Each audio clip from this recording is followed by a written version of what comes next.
Welcome back to SwitchCorner. My name is Alex, and today I want to answer a question I've been asked more than a few times over this last few days. Is the Nintendo Switch still worth it in 2021? Now, I could sit here and tell you what an amazing console this is, or break down the incredible library of games we have already. You think, AAAs through to indies. But instead, I want to focus on what is upcoming in 2021. 10 reasons to be excited, from games to anniversaries to hardware. So with that, hit subscribe if you love the Switch as much as we all do here. Join our growing family, and let's get started.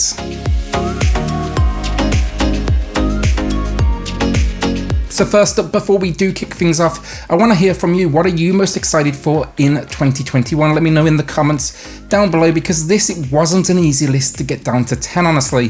There's a whole lot happening that could make this the Switch's best year yet, and I've got to say, I really do believe this is going to be it. So kicking things off, we've got Persona 5 Strikers, confirmed for release on February 22nd. I just can't wait. Well, the Dynasty Warriors format isn't always for me.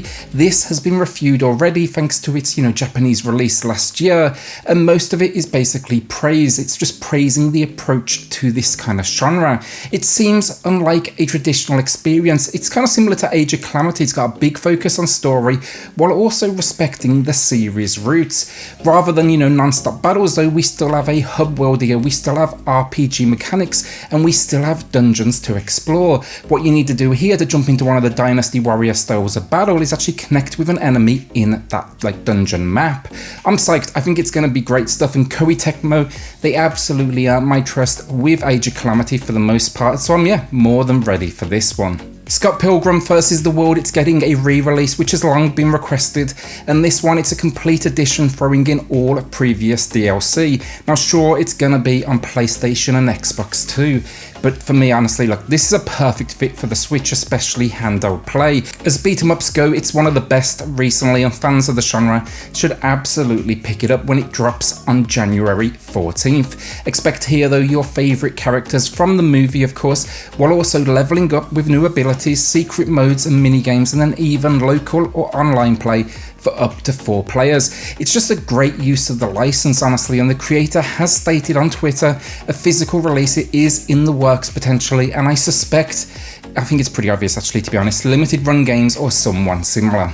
Okay, so let's take a break from games for a second to look at anniversaries, and this is where I kind of begin to cheat a little bit, bundling things together to fit it into a list of 10, because we actually have 5 exclusive anniversaries this year. Yes, Zelda is of course one of them with its 35th on February 21st, but then we also have the Pokemon 25th anniversary on February 27th, Fire Emblem's 35th is on March 31st, Donkey Kong's 40th is on July 9th, and then last but not least, Metroid, it's coming in with its 35th on August 7th. Hopefully this all leads now to new announcements and releases, and just all sorts of celebrations happening. The only one I'm really worried about, it's got to be Donkey Kong. I fear the legend may get overlooked, and it's not deserved, and I hope that's not the case. Otherwise though, I'm expecting here release dates for Breath of the Wild 2, a game I actually won't be talking about today outside of this, because yes, I'm excited like everyone else, probably my number one request for 2021, but we've talked about it plenty on the channel already. And then to top that off as well, I think we're going to get probably the Metroid Collection, Pokemon Snap, more Fire Emblem remasters, and well, who knows what else. It's going to be fun though to see these celebrations throughout the year. Capcom now, and they are treating the Switch community the right way with not 1 but 2 exclusive Monster Hunter entries. That's Monster Hunter Rise, a traditional hunter experience, and then Monster Hunter Stories 2. I'm going to put it out there now, I've not played a huge amount of Monster Hunter on the Switch. I tend to play World instead, honestly, but this one I'm absolutely in. It's promising a whole host of new monsters. It's built for the Switch exclusively, and then just to push the series forward, there's a new feature called the Wire Bug mechanic, which is basically a grappling hook, and it sounds like Attack on Titan levels of action to me, which is something I'm more than happy to see.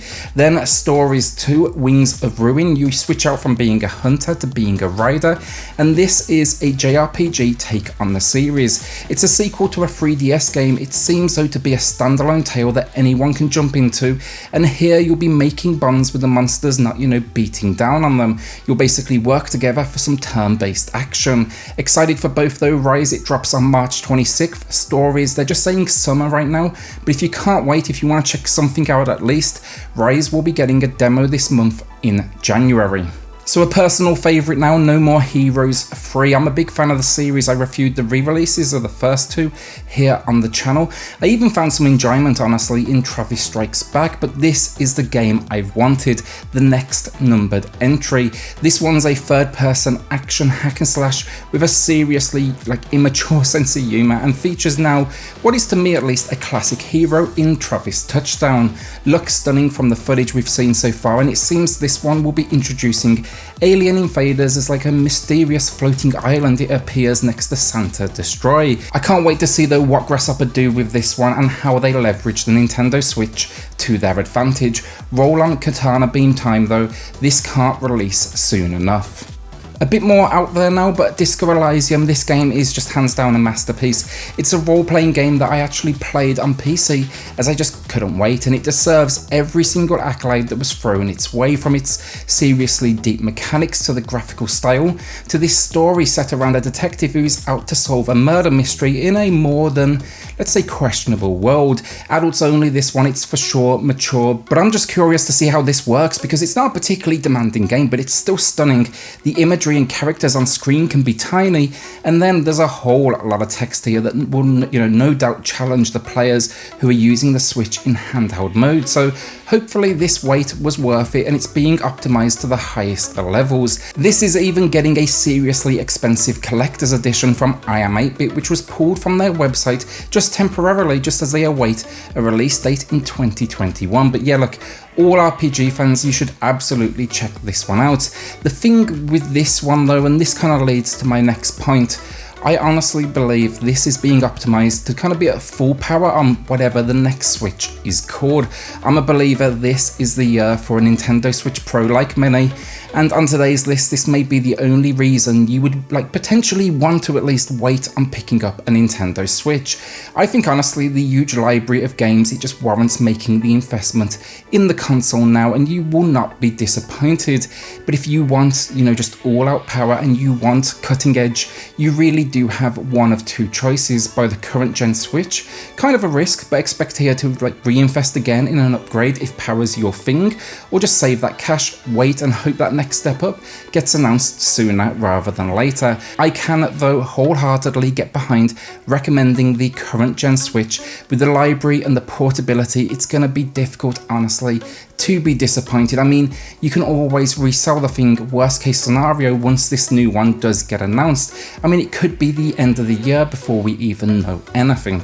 So another bundle for you here, but Shin Megami Tensei 3 and 5. I've played a little of the series, but I wouldn't say I'm exactly rolling in knowledge on this one, but I'm really excited to check these out. 3 is a remaster of a PS2 game from 2003, and then 5 is a brand new release, with both being scheduled for release this year in 2021. It's a long-running series. It actually started back in the 80s, but this is probably most famous here in the West for being where the Persona series started. Persona is a spin-off of this, and this entry, or at least 5 it's exclusive to the Nintendo Switch. So yes, we may be missing Persona 5 on the console, but this may be the next reason for fans of the name to go out and grab a Switch if they don't own one already. The trailer looked stunning, and it's a simultaneous worldwide release, though I will say no solid date has been set just yet. Our penultimate game for this video then, Neo The World Ends With You, a sequel to what I would consider a cult game. It was an action RPG from the DS days that did get a remaster on the Nintendo Switch. Wasn't perfect honestly, thanks to a very unique control scheme designed around the DS, but it worked and it was one I wanted to see on the console. Now though, we're getting a direct sequel to that game. The announcement trailer is out, and again, because it's being built around the Nintendo Switch, it's clearly benefited, but it's switching out now the almost 2D mixed with 3D vibe the original had for fully realized 3D environments and characters as a third-person camera angle. And yeah, this take on a futuristic Tokyo, basically characters, they face the Reaper games, that's the dead, they're basically fighting to come back now to the living world. It's kind of out there and crazy stuff, but it's a lot of fun. The first game, look, Great time, best experience on the DS honestly, but I can't wait to see where this sequel goes next. No solid release date, but another summer 2021 release, which is just looking absolutely stacked right now. Our final game then, Hollow Knight Silksong. Yes, I spoke about it before and I genuinely for a moment thought it was going to drop in that last Indie Direct of 2020. You know, the Edge magazine cover, it was leaked, all that good stuff. But yeah, of course, I was disappointed again. Hollow Knight is no doubt one of the best, if not the best, Metroidvania of the generation. This was originally designed as a DLC, but it eventually became its own thing. Outside of Breath of the Wild 2, this is probably my most anticipated game of hopefully at least 2021. We've waited long enough now though, Team Cherry. Just give us anything, some more gameplay, maybe a release date. I will take anything at this point. Console wise, at least initially, it is also a Nintendo Switch exclusive, but with the first being so popular and releasing eventually elsewhere, I'm suspecting this will no doubt be a timed exclusive and arrive on other platforms sometime after. Until this releases though, I'm going into every single direct just absolutely wishing for it. And those are my top 10 reasons to be excited for 2021. And well, yeah, to answer that question, is it too late to get a Nintendo Switch in 2021?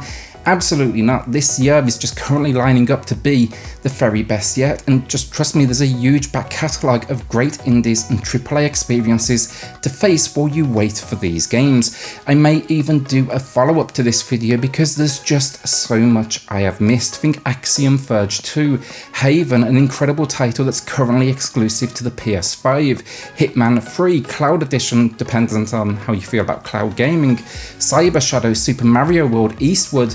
The list just goes on and on. 2021 for me, it's gonna be the year of the Switch. And sure, next gen is absolutely here, but we all know that first year or so of a new console takes a little while for things to warm up and get consistent with, you know, that release schedule. And that's actually coming from someone who owns a PS5 as well as runs a PlayStation channel as well. So with that though, like, remember to hit subscribe if you love the Switch as much as we all do here. Join our growing family. And then last up, a shout out to the patrons who are just going above and beyond to support Switch Corner. Helps more than you know, so thank you all so much. I'll see you all on the next video.